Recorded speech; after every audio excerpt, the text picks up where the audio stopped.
இந்த மகா சிவராத்திரி இயற்கை நமக்கு கொடுத்திருக்கிற ஒரு மகத்தான அன்பளிப்பு. இந்த ஒரு புனித ராத்திரி நீங்க விழிப்புணர்வா இருந்தா இதனால் மகத்தான நன்மை நாம் சம்பாதிச்சுக்க முடியும். இந்த ஒரு நன்மை தமிழ் மக்களுக்கு எல்லாமே சேரணும்ன்றதே என்னுடைய ஆசை, என்னுடைய அருள்.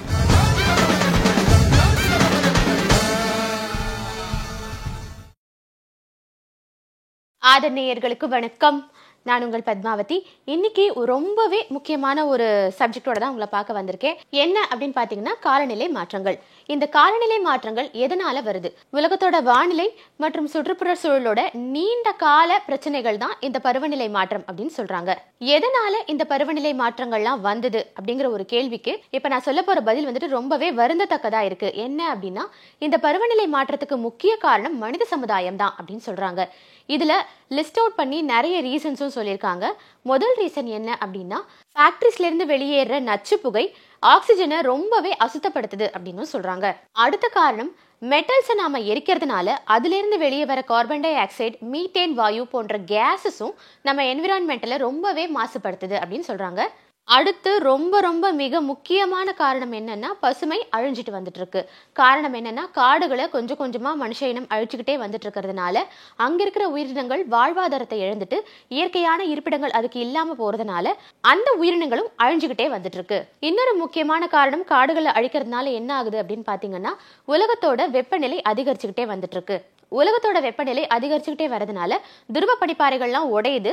அதனால கடல் நீர் மட்டமும் உயர்ந்து வந்துகிட்டே இருக்கு. இதுக்கு அடுத்த முக்கியமான பிரச்சனை, நம்ம சமுதாய மக்கள் என்ன ஃபேஸ் பண்ணிட்டு இருக்காங்க அப்படின்னா, வறட்சி, காலநிலை மாற்றத்தினால ஏற்படுற புயல், சூறாவளி போன்ற இயற்கை சீற்றங்களையும் மக்கள் ரொம்பவே பாதிக்கப்படுறாங்க.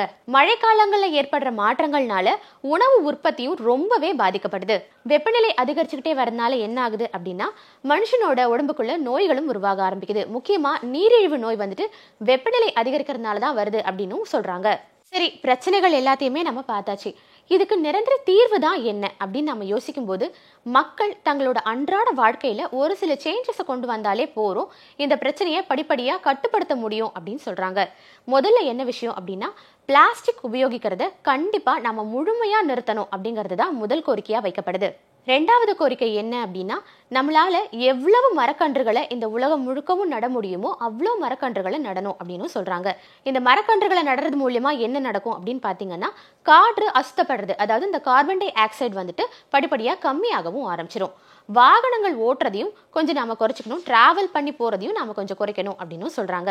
ஸோ டிராவல் பண்ணி போறதை நாம குறைக்கிறதுனால என்ன நடக்கும் அப்படின்னா, ஏர் பொல்யூஷன் கொஞ்சம் கட்டுக்குள்ள கொண்டு வரப்படும். இன்னொரு முக்கியமான தீர்வா என்ன பார்க்கப்படுது அப்படின்னா, மக்கள் ஏரி குளங்கள் போன்றவற்றை ஆக்கிரமிச்சு அங்க வீடு கட்டி போகக்கூடாதுன்னு, ரொம்ப பாதுகாப்பான இடங்கள்ல அவங்க வீடு கட்டி குடிபெயரணும்னு சொல்லப்படுது.